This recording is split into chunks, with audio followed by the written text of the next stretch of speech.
Evangelho de João, capítulo 3, versículo 16, é um versículo, na minha opinião, mais conhecido, mais decorado da Bíblia. E vem dizendo que algo do propósito de Jesus ter vindo para nos resgatar do mundo de pecado. João 3,16 é o resultado de uma conversa onde, em todo o capítulo 3, discorre entre Jesus e Nicodemos, onde no mesmo capítulo Nicodemos faz a célebre pergunta, respondendo sobre o nascer de novo. Por acaso teria eu que voltar ao ventre da minha mãe? Nesse mesmo capítulo é discutido algo onde Jesus expõe para ele a seguinte frase no versículo: Nicodemos, o que é nascido da carne é carne, o que é nascido do Espírito é Espírito. Para que se entre no reino de Deus, é necessário nascer da água e do Espírito, é necessário nascer de novo. E uma série de implicações de ensinamentos de Jesus para Nicodemos naquela conversa no qual está escrito no capítulo 3 de João. E para nós, lógico, é ensinamento eterno. E o versículo 16 desse capítulo 3 é o mais emblemático da Bíblia, porque está escrito que porque Deus amou o mundo de tal maneira que deu o seu Filho único, para que todo aquele que acreditar no Filho não pereça, não morra, não estrague, não se perca, mas que tenha uma vida eterna. Quando Jesus disse isso, um pouco antes ele vem dizendo que assim como foi importante e necessário que Moisés levantasse no deserto a serpente de bronze, para que todos que olhassem para aquela serpente acreditando que não morreriam, assim foi levantado o Filho do Homem, para que todo aquele que nele crer não pereça. E Deus fez toda essa obra por amor. E para nós, meros mortais, pecadores, uma das coisas mais difíceis na nossa existência é, primeiro, entender o amor de Deus. Segundo, aceitar o amor de Deus.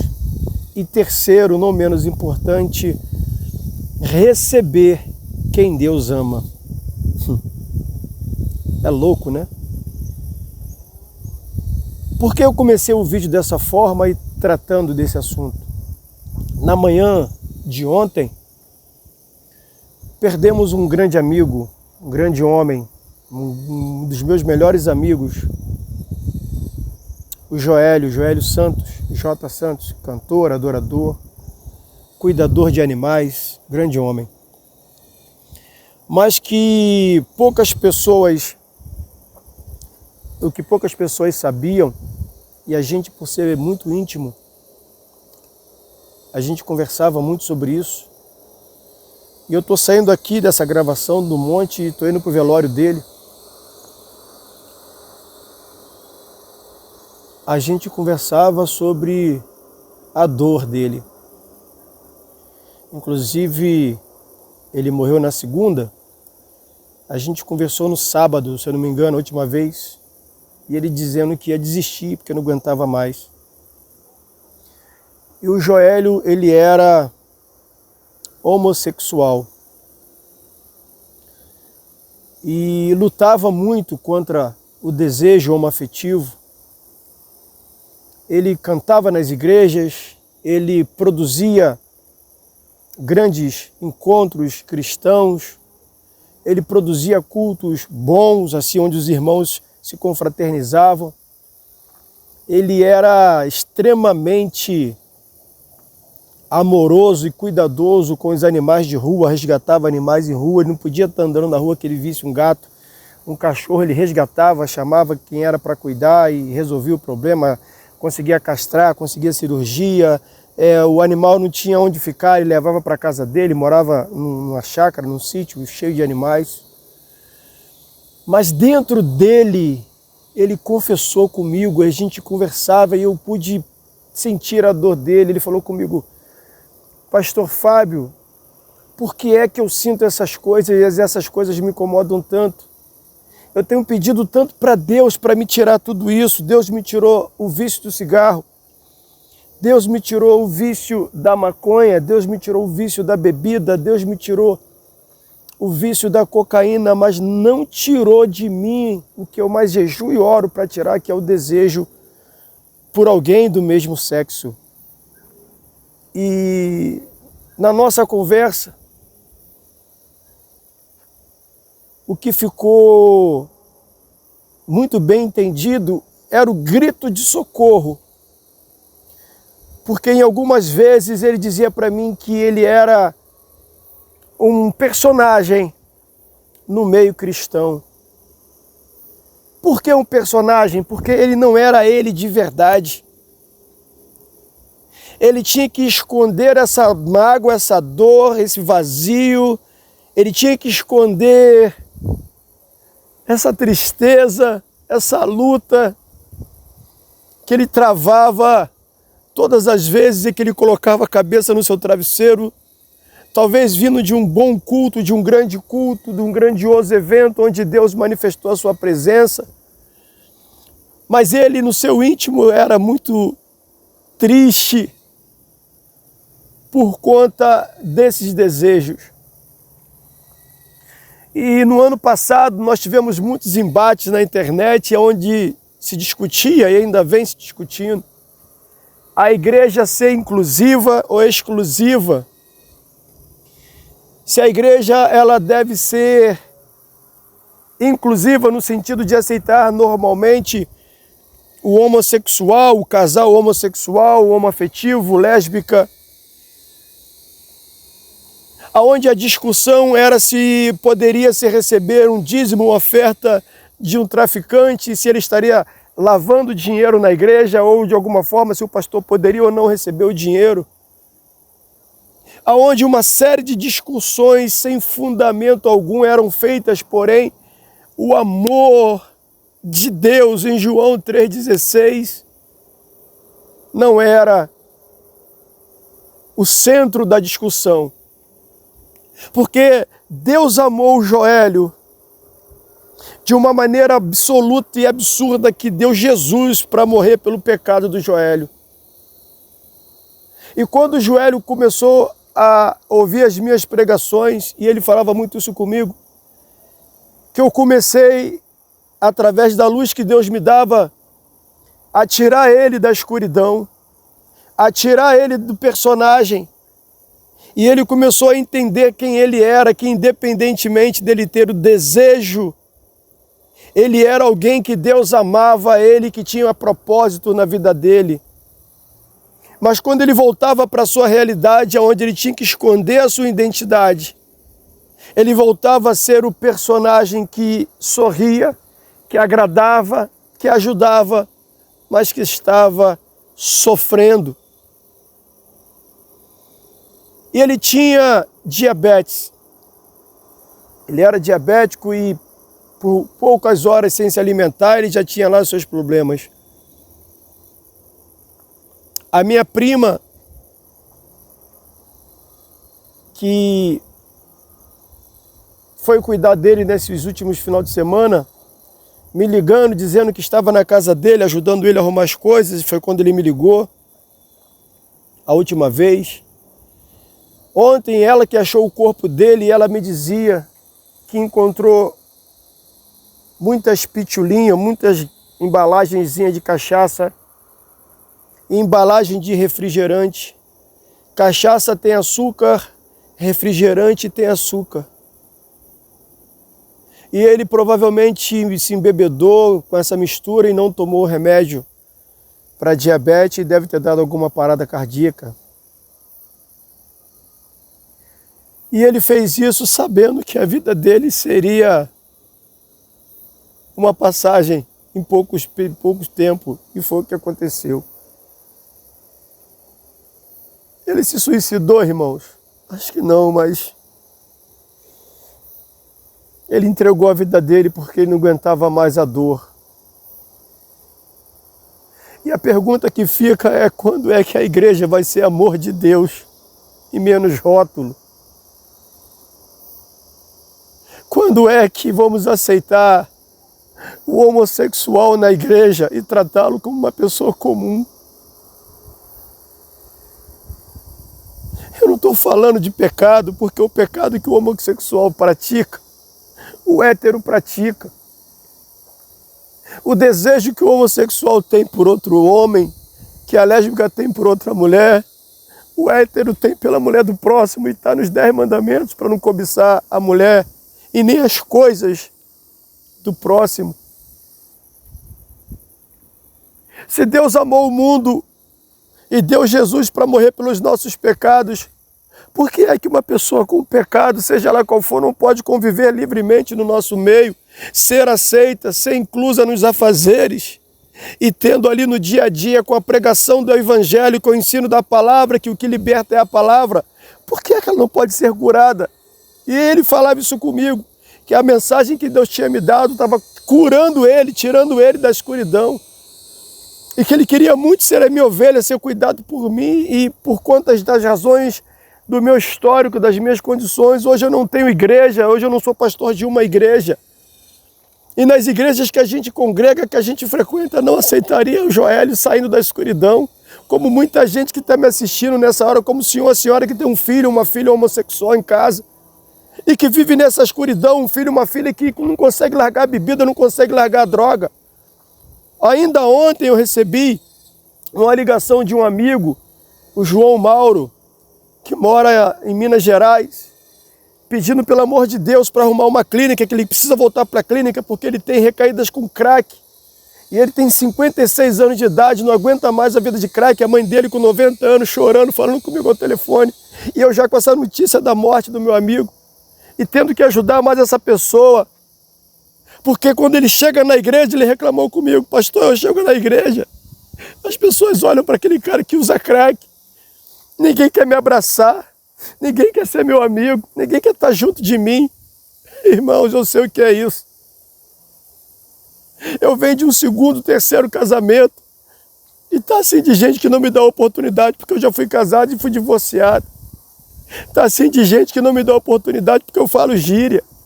Está assim de gente que não me dá oportunidade porque eu já fui preso depois de ter sido crente. Para essas pessoas, o amor de Deus não importa, porque Deus te cura. Deus muda o teu caráter, Deus muda a tua história. Mas para essas pessoas, donas da igreja, não importa. Eu não sei o que elas querem, eu não vou aqui presumir nem julgar, dizer que elas querem dinheiro, que elas querem estátua. A bem da verdade é que o porquê Deus amou o mundo não está nesses lugares. O porquê Deus amou o mundo e deu seu único filho não está nessas congregações. Eu não sei qual é o jogo de interesse, eu não sei se é político, eu não sei se é status, eu não vou julgar, mais uma vez eu digo, não vou julgar. Eu não estou lá para saber exatamente o que acontece no fundo. A bem da verdade é que pessoas como o João Mauro, que vira e mexe tem recaída com crack, pessoas como o Joélio, que teve a recaída dele com álcool, que teve a recaída dele homossexual, pessoas como outros amigos meus que têm a sua recaída com droga, outros amigos meus que não aguentaram, acabaram traindo esposa a esposa, mas que querem estar na igreja, querem estar com Cristo. Como é que nós vamos receber essas pessoas para levá-las ao céu? Apontando o pecado? Apontando o erro? Dizendo que se ela não melhorar, ela não tem espaço aqui, de uma certa forma, se ela não tem espaço aqui, ela já presume, já tem uma ideia de que ela não vai para o céu, e é mentira. Ela tem espaço na igreja, porque ela é igreja. Querendo você, pastor, líder, aceitar ou não, nós pregamos uma grande mentira na igreja, principalmente naquele primeiro ou segundo domingo do mês, quando vamos servir a Santa Ceia, que é um pedacinho de pão e um copinho de suco, aonde muitas igrejas durante muitos anos diziam que para poder participar daquele símbolo ali, ela não podia ter pecado.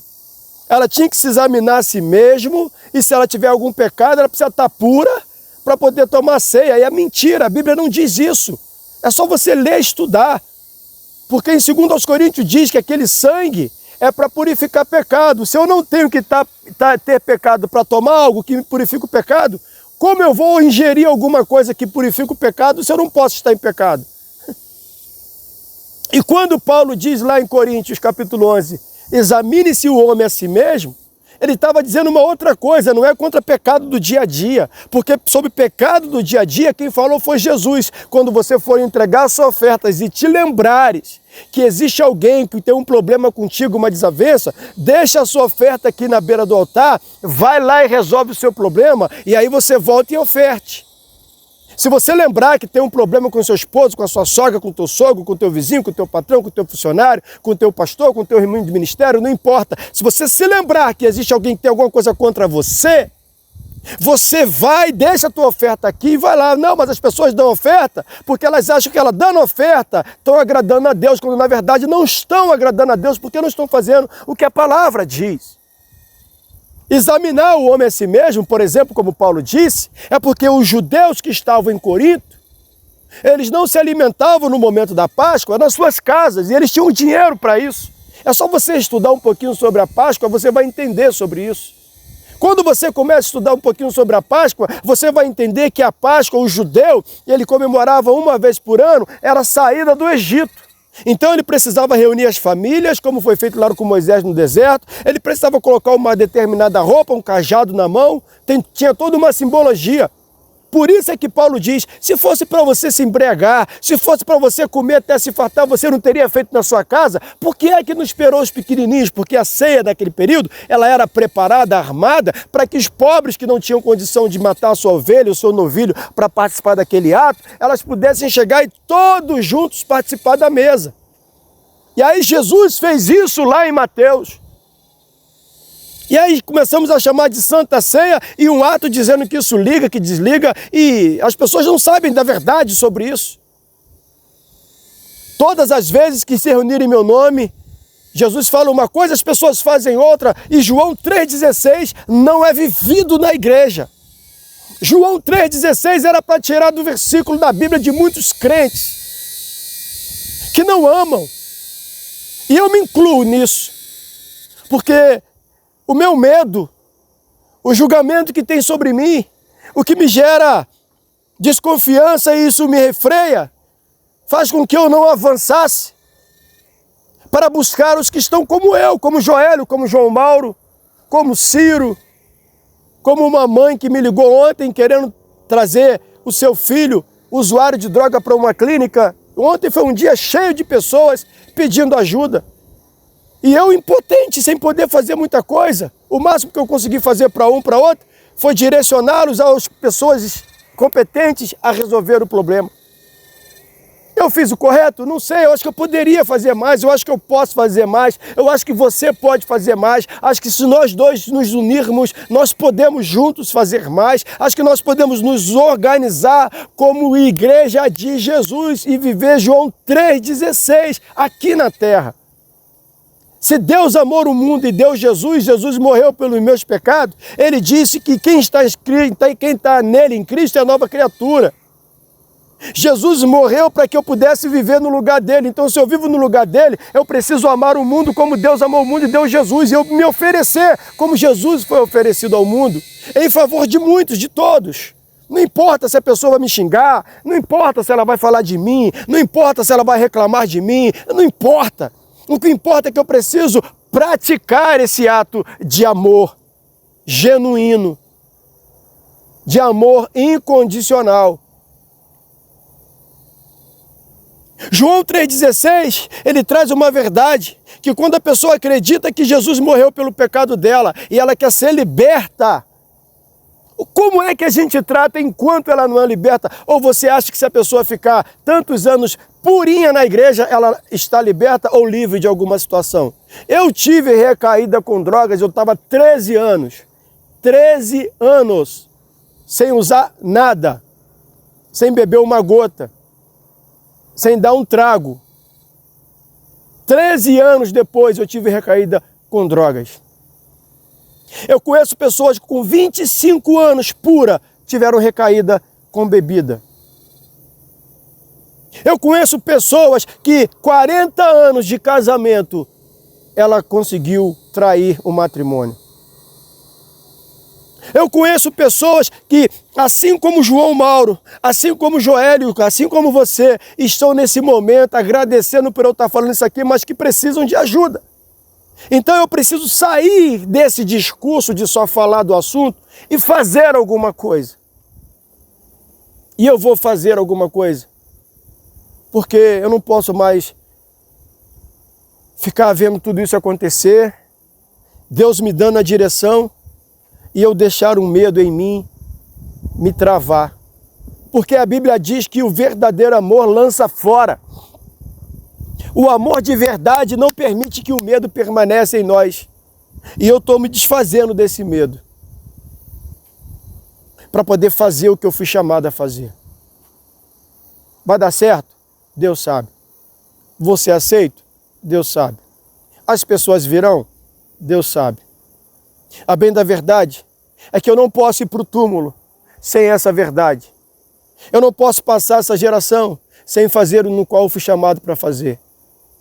Eu não posso passar os dias vendo pessoas sofrendo e na escuridão e sabendo que a mensagem que Deus me deu tira as pessoas da escuridão. O que eu não posso é tirar a pessoa da escuridão, atrair para mim, para ela morrer. Porque eu não tenho onde colocá-las. Eu não tenho igreja. Será que é preciso eu ter que abrir uma denominação para não fazer igreja de inclusão? Para não fazer uma igreja exclusiva, mas para fazer a igreja 316 na terra? Para aceitar você que ainda usa droga, para aceitar você que vive amasiado, para aceitar você que sente o desejo homoafetivo, sendo lésbica ou homossexual, para aceitar você que ainda tem a dificuldade, ainda gosta de furtar algumas coisas dos outros, para aceitar você que entende e sabe que a sua língua não para no lugar e vira e mexe, está você envolvido em alguma confusão, em alguma fofoca. Existe um lugar onde você vai poder ser você de verdade e deixar de ser um personagem. As igrejas hoje estão vivendo personagens.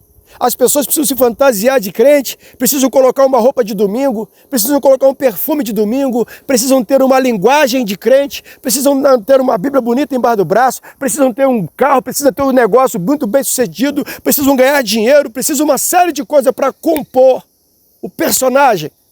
Mas a vida real dele é Naamã. Uma grande capa por fora, uma grande armadura por fora. Vai para a guerra, vence inimigos em nome de Deus. Vence inimigos em nome de Deus. Ultrapassa dificuldades em nome de Deus. Mas quando chega em casa e tira a armadura, o que tem por dentro? Lepra, pecado, insatisfação, depressão, baixa autoestima. Então, é com você que eu estou falando. É para você que eu estou falando. Eu vou deixar aqui embaixo um link com o meu telefone de WhatsApp para você falar comigo. Você que quer ajuda e quer me ajudar. Nós podemos juntos mudar a história de muita gente, ainda que seja de um Joélio, de um João Mauro. Ainda que tudo que a gente sofreu até hoje sirva para poder salvar uma única vida, não importa.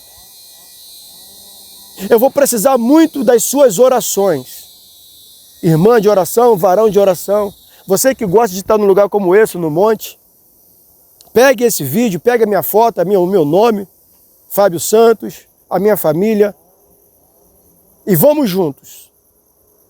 Porque Deus amou o mundo de tal maneira que deu o seu Filho único, para que todo aquele que nele crer não pereça, mas que tenha a vida eterna. Que Deus abençoe. Está feito. Em nome de Jesus. Pai, a Tua palavra me diz que tudo aquilo que a gente ora pedindo em Teu nome e acreditando, é dessa maneira que o Senhor faz. Então faça conforme o Teu querer e conforme a resposta da minha oração ao Senhor. Entra nos corações e muda a história. Em nome do Pai, do Filho e do Espírito Santo. Amém. E até o próximo vídeo. Em nome de Jesus.